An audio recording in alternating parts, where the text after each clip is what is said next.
Are you thinking about making a move to Minneapolis or around the Twin Cities? If so, you're probably wondering where the best places to live would be. And of course, you already know on our channel, we've got a whole ton of different neighborhood tour videos, which you can go check out at the end. I'll give you the link to. But for now, I thought it'd be kind of interesting to give you a little bit more broad perspective of what the Twin Cities has to offer from the north side to the south side, differences east versus west, and then the different rings of suburbs. So that's exactly what we're talking about right now.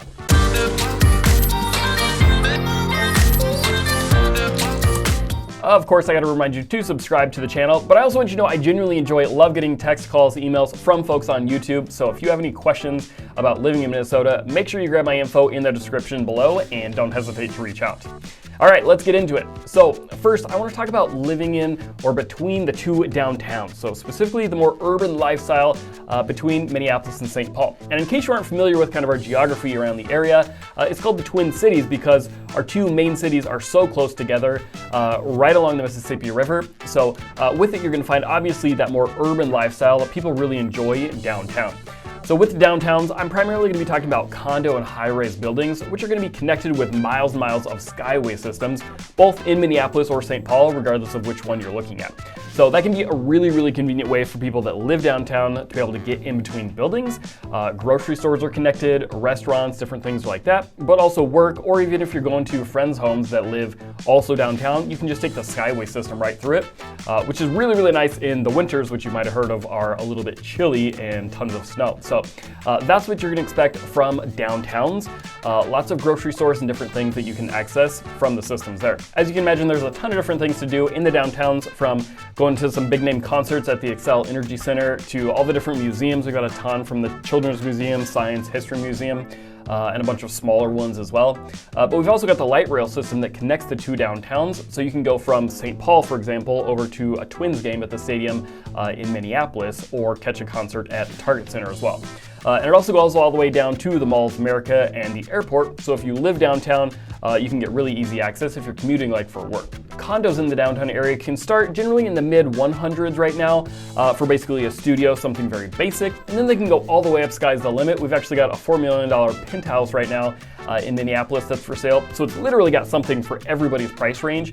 Overall though, a downtown condo will average you about $250,000. All right, now as we move out of those downtown areas into that first ring suburbs, kind of the immediate area, you're gonna see that our metro is surrounded by highways 494 and 694.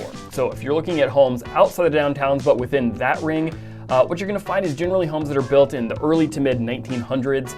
Obviously, that's the first development, and so it's going to be the older homes. Something that you're going to find that's different about the Twin Cities is actually, instead of our main cities like Minneapolis or St. Paul being huge themselves, they're actually relatively small, but then they've got a lot of other suburb cities immediately around them. So those cities are going to come with their own governments, their own police departments, everything else, and then they're also going to have their own little shopping centers and restaurants and everything, with a bunch of other little downtowns surrounding the Twin Cities. You're usually going to find a nice mix in that first ring suburbs of large shopping centers, malls like Ridgedale or Roseville Mall, and then you're also going to find the little pockets of mom and pop stores and restaurants throughout as well. You'll also find a little place called the Mall of America you might have heard of before. That's on the south side of the Twin Cities. It covers 5.6 million square feet. It's got something like 550 stores and an entire amusement park that's inside the center of it.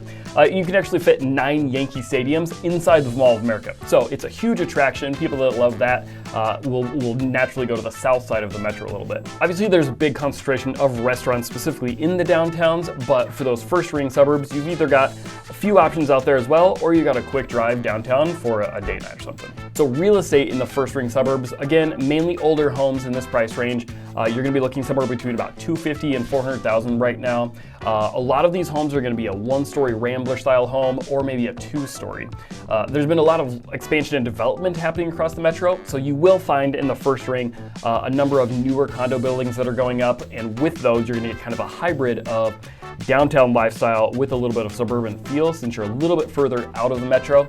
But you can still get condo options down there as well. A couple places you're going to find this type of option especially would be like Golden Valley, which has got the shops at West End. That's got a lot of cool little restaurants and condos.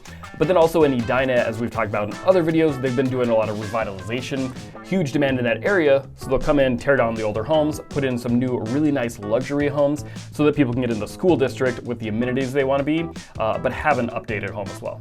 Now, generally speaking, when we're looking at the south side of the metro, it's going to be a little bit more expensive than the north side, maybe by about $20,000 or so. And then also on the west side of the metro, you should know that's also going to be a little more expensive than the east side of the metro. So depending on your budget, if you want the higher end or if you want something more affordable would generally be north and east. More expensive luxury would be to the south and or to the west. Then as we make our way into kind of that second ring suburbs outside of the 494, 694 loops, you're going to find homes are a little bit bigger, definitely newer, bigger lot size. So you're going to get a little bit more privacy, a little bit more space. Homes can also go down in price, generally speaking, but that's also a great spot to find new construction. So those won't necessarily be cheaper, but if you're looking for newer homes that are at a more reasonable price, look in that second ring suburb outside of 494. These homes were generally built in the 60s to the 90s, and that's when we started to see the now infamous split entry style homes or split level homes that started popping up all around Minnesota during that time frame. These homes were very, very popular during the day. Now people are kind of indifferent to them and are actually going back to more two stories is what I've been seeing. Generally, these homes are going to be around 2,000 to 3,000 square feet, and they'll be about on a quarter-acre lot typically. And then homes on the north side of the city, like in Blaine or Coon Rapids, for a single family, that'll start you in kind of the upper 200s right now, while something on the south side in like Bloomington or Eagan, that'll start you in the lower 300s to mid 300 range. Now that you've narrowed down your search on which part of the metro you'd like to look in, you should actually check out this video next, which will give you an overview of one of my favorite Twin Cities suburbs, or I've actually put together this entire playlist, which you can check out for folks thinking about making a move to Minnesota. I'm Joe Carmack, thanks for watching and subscribing, and I'll see you on the next one.